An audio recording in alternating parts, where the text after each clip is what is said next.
Al, thank you. And this morning on Today's Health, chronic inflammation. It's often described as a silent epidemic that may be linked to heart disease, diabetes, even cancer. So what changes can you make to help prevent it? Dr. Tanya Benenson is an internist and the chief medical officer, or our doc here at NBC Universal. And Madeline Fernstrom is today's diet and nutrition editor. Ladies, good morning. Good morning. Well, Tanya, let me start with you. Because when we talk about inflammation, a lot of us think of like swelling in the knees or joints, other areas. What's the difference between chronic inflammation and more of the acute inflammation that most of us have felt at one point or other? Yeah, so what you're describing is acute inflammation, and this is helpful, right? You stub your toe, you cut yourself.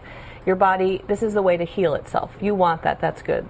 What chronic inflammation is this low-level, painless, imperceptible amount of inflammation that actually causes cell damage, tissue damage, kind of throws your immune system off and can lead to disease. So internally, your organs, all of that are dealing with inflammation. That's the silent part, That's exactly. the silent part. And Madeline's talk about lifestyle, because really lifestyle is such an important part of what can cause this chronic inflammation, right? Right, and the key word here, Nat, is chronic. This is not something that happens in one day. You have one bad meal or you have a little extra drink. It has to do with your general lifestyle. And all of this, when you see it connecting the dots of eating unhealthy foods, eating too much food, so you have a lot of belly fat, if you drink too much alcohol, if you smoke, if you're sedentary, if you have a lot of stress and don't manage it well, it's all of these factors over time. So little short bouts of this is not the problem. It's over time, years and years of this, that creates chronic inflammation. And we'll talk about some of the changes that you should be making. Obviously, hopefully not smoking and drinking and doing all those things in a minute. But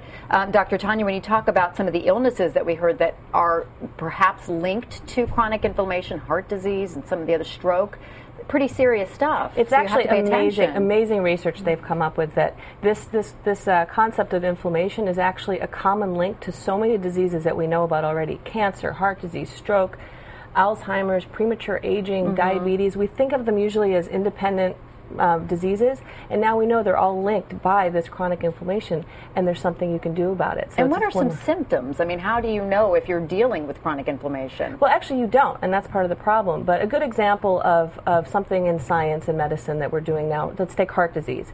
So instead of just checking your cholesterol profile, now you're noticing your doctor might order a C-reactive protein. And what that does is it checks a very low level of inflammation in your body that actually suggests you are at a higher risk for heart disease. Take the statins, Lipitor, Pravachol, that group of medication. It not only is a lipid buster, it actually decreases inflammation also. That's one of its properties. So this really is something that's science is showing us something we can do about. And it's all the buzz now when you hear about chronic inflammation. So Madeline's talk about lifestyle changes and specifically nutrition, because food has so much of an impact as to what can promote or prevent chronic inflammation, right? What are some things that promote it? Well, food has an impact because you eat every day. The thing is, promoting inflammation, you might not be surprised to hear, are things like a lot of saturated fats, fatty foods, high sugary foods, a lot of processed foods, because these are things that are not really found in nature, so they tend to inflame your cells. And remember, food is not medicine, so even the good things can help you over time. But because you eat every day, if you have a lot of healthful choices, this is going to help over the long term. And these are things like, start off with, you hear omega-3s. What does that mean, omega-3 fats? These are fatty fish, and if you're not a fish eater, you can have things like walnuts or flax seeds, because this is a chemical component of omega-3 fats that can help to battle all of this cellular damage. Another thing is olive oil, not because it's a fat, but it seems to have one of the components that ibuprofen, the analgesic, has, so it acts the same way.